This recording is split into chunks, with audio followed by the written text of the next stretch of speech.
ನಮಸ್ಕಾರ ಸ್ನೇಹಿತರೆ, SNC all in one ಚಾನಲ್ಗೆ ಸ್ವಾಗತ. ಚಾನಲನ್ನು ಸಬ್ಸ್ಕ್ರೈಬ್ ಮಾಡಿಕೊಂಡು ವಿಡಿಯೋವನ್ನು ಪೂರ್ತಿ ನೋಡಿ. ಹಿಂದೂ ಸಂಪ್ರದಾಯದಲ್ಲಿ ಆಚರಿಸುವ ಪ್ರತಿ ಹಬ್ಬ ಹರಿದಿನಗಳಿಗೂ ಒಂದು ಹಿನ್ನೆಲೆ ಇದ್ದೇ ಇದೆ.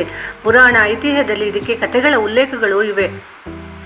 ಇಂತಹದ್ದೇ ಒಂದು ಕಥೆಯ ಉಲ್ಲೇಖ ವರಮಹಾಲಕ್ಷ್ಮಿ ಹಬ್ಬದ ಸಂದರ್ಭದಲ್ಲಿ ಮಾಡುವ ವ್ರತಾಚರಣೆಗೂ ಇದೆ.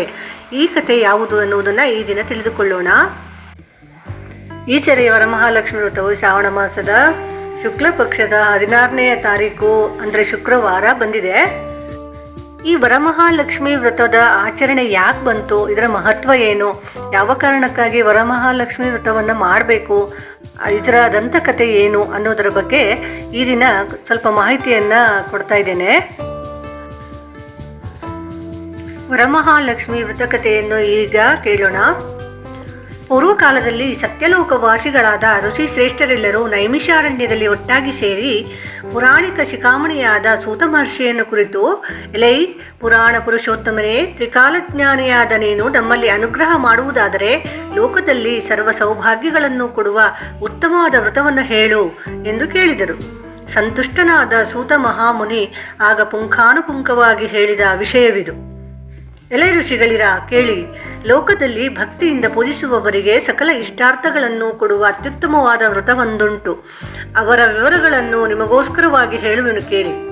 ಮನೋಹರವಾದ ಶೃಂಗಗಳಿಂದ ಒಪ್ಪುತ್ತಿರುವ ಕೈಲಾಸ ಪರ್ವತವು ದೇವ ನದಿಗಳಿಂದ ಪೂರ್ಣವಾಗಿ ಫಲಭರಿತವಾದ ನಾನಾ ಬಗೆಯ ವೃಕ್ಷ ಸಮೂಹಗಳಿಂದ ಕೂಡಿ ಕಾಮಧೇನು ಕಲ್ಪವೃಕ್ಷ ಸೇವಿತವಾಗಿ ಸಕಲ ಸುಖಗಳಿಗೂ ಆವಾಸ ಸ್ಥಾನವಾಗಿರುವುದು.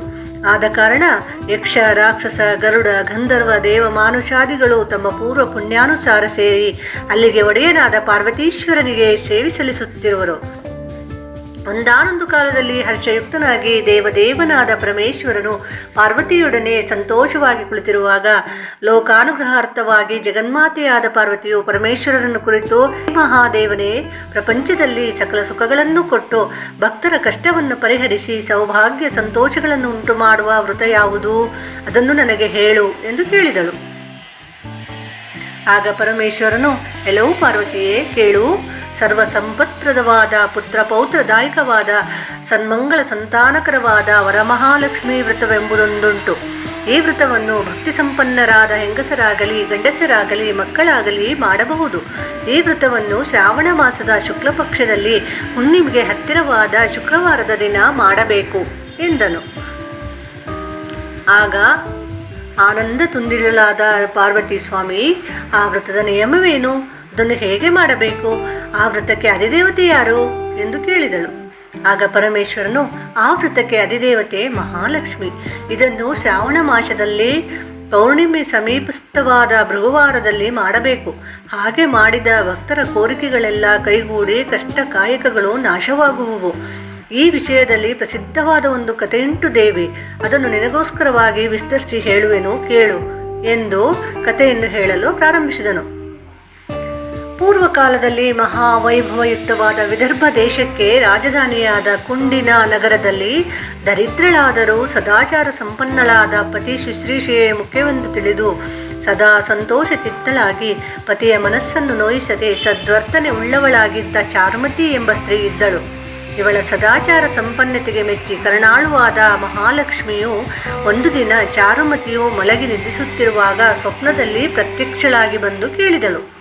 ಎಲ್ಲವೂ ಪತಿವ್ರತೆಯಾದ ಚಾರುಮತಿಯೇ, ನಿನ್ನ ಗುಣಶೀಲಗಳಿಗೆ ಮೆಚ್ಚಿ ನಿನ್ನ ಪೂರ್ವ ಪುಣ್ಯಾನುಸಾರವಾಗಿ ನಿನ್ನಲ್ಲಿ ಅನುಗ್ರಹ ಮಾಡಲು ಬಂದಿರುವ ಮಹಾಲಕ್ಷ್ಮಿ ನಾನು. ಈಗ ನಾನು ಹೇಳುವ ವಿಷಯವನ್ನು ಗ್ರಹಿಸಿಕೊಂಡು ನೀನು ಆಚರಿಸಿದರೆ ಅದರಿಂದ ನಿನಗೆ ಮಹಾಪ್ರಯೋಜನ ಉಂಟಾಗುವುದು. ನಿನ್ನ ದಾರಿದ್ರ್ಯವು ನಾಶವಾಗಿ ನಿನಗೆ ಅಷ್ಟೈಶ್ವರ್ಯವು ಲಭಿಸುವುದು. ಆದ ಕಾರಣ ಶ್ರಾವಣ ಮಾಸದಲ್ಲಿ ಬರುವ 2ನೇ ಶುಕ್ರವಾರದ ದಿನ ಪ್ರದೋಷ ಸಮಯಕ್ಕೆ ಸರಿಯಾಗಿ ವಿಧಿವತ್ತಾಗಿ ನನ್ನ ಪೂಜೆಯನ್ನು ಮಾಡಿದರೆ ನಾನು ನಿನಗೆ ಸಕಲ ಭೋಗ ಭಾಗ್ಯಗಳನ್ನು ಕೊಡುವೆನು. ಯಾರಿಗೆ ಪುಣ್ಯ ಸಂಪರ್ಕವಿರುವುದೋ ಅಂತಹವರಿಗೆ ಈ ವ್ರತದಲ್ಲಿ ಭಕ್ತಿ ಹುಟ್ಟುವುದು, ಅನ್ಯರಿಗೆಂದಿಗೂ ಹುಟ್ಟಲಾರದು. ಇಹಲೋಕದಲ್ಲಿ ಯಾರು ನನ್ನನ್ನು ಭಕ್ತಿಯಿಂದ ಪೂಜಿಸುವರೋ ಅವರೇ ಧನ್ಯರು, ಅವರೇ ಶೂರರು, ಅವರೇ ಪುಣ್ಯಶಾಲಿಗಳು, ಅವರೇ ಮಹಾತ್ಮರು, ಸಾಹಸಿಗಳು, ಅವರೇ ಪಂಡಿತರು, ಅಂತಹವರೇ ಸ್ತೋತ್ರಾರ್ಹರು. ಬಹಳವಾಗಿ ಹೇಳುವುದೇನು? ಅವರೇ ಸರ್ವೋತ್ತಮರು. ಯಾರು ನನ್ನ ಕಟಾಕ್ಷಕ್ಕೆ ಬಾಹಿರರಾಗಿರುವರೋ ಅವರ ಬಾಳು ಅಜಗಳ ಸ್ತನದಂತೆ ವ್ಯರ್ಥವೇ ಸರಿ. ಆದ ಕಾರಣ ನೀನು ಈ ವ್ರತವನ್ನು ಮಾಡಿ ಧನ್ಯಳಾಗು ಎಂದು ನಿದ್ದೆಯಲ್ಲಿ ಉಪದೇಶಿಸಿ ಮಹಾಲಕ್ಷ್ಮಿಯು ಕಣ್ಮರೆಯಾದಳು. ಆಗ ಚಾರುಮತಿಯು ಭ್ರಾಂತಳಾಗಿ ನಿದ್ರೆಯಿಂದೆದ್ದು ನಡೆದ ಸಂಗತಿಯನ್ನೆಲ್ಲ ತನ್ನವರಿಗೆ ಹೇಳಿ ಅವರೊಡನೆ ಆನಂದಿಸುತ್ತಾ ಕೆಲವು ದಿವಸಗಳನ್ನು ಕಳೆಯಲು ಶ್ರಾವಣ ಮಾಸದ 2ನೆಯ ಶುಕ್ರವಾರ ಬಂದಿತು. ಆ ದಿನ ಭಕ್ತಿವಂತರಾಗಿ ಶ್ರದ್ಧೆಯಿಂದ ಕಲ್ಪೋಕ್ತ ಪ್ರಕಾರವಾಗಿ ಬಹುಜನ ಭಕ್ತರು ವರಮಹಾಲಕ್ಷ್ಮಿಯನ್ನು ಪೂಜಿಸಿ ಸಂತೋಷದಿಂದ ಕೋರಿಕೆಗಳನ್ನು ಕೈಗೂಡಿಸಿಕೊಂಡು ಸುಖದಿಂದ ಬಾಳುತ್ತಿದ್ದರು.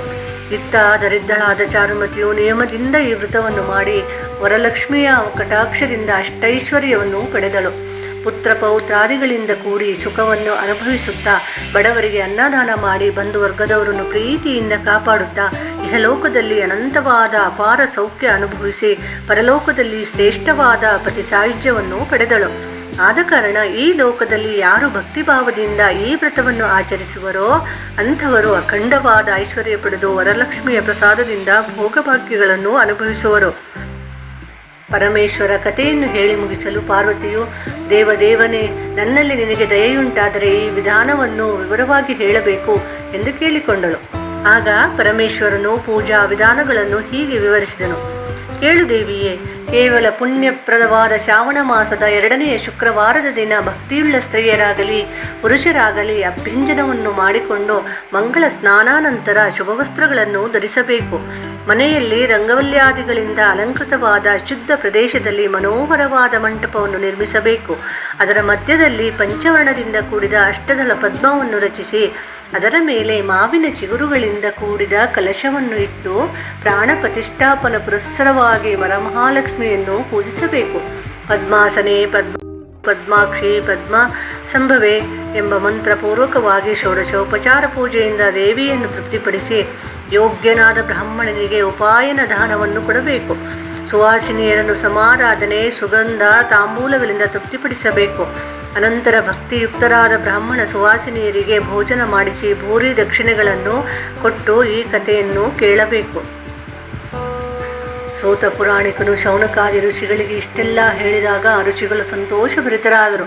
ಇಂತಹ ವರ ಮಹಾಲಕ್ಷ್ಮಿ ವ್ರತವನ್ನು ಯಾರು ಮಾಡುವರೋ, ಈ ಕಥೆಯನ್ನು ಯಾರು ಕೇಳುವರೋ ಅವರಿಗೆ ದಾರಿದ್ರ್ಯ ದುಃಖಾದಿಗಳು ನಾಶವಾಗಿ ಪುತ್ರ ಪೌತ್ರಾದಿ ಸಂಪತ್ತಿಯಿಂದ ಸಕಲ ಭಾಗ್ಯಗಳು ಕೈಗೂಡುತ್ತವೆ.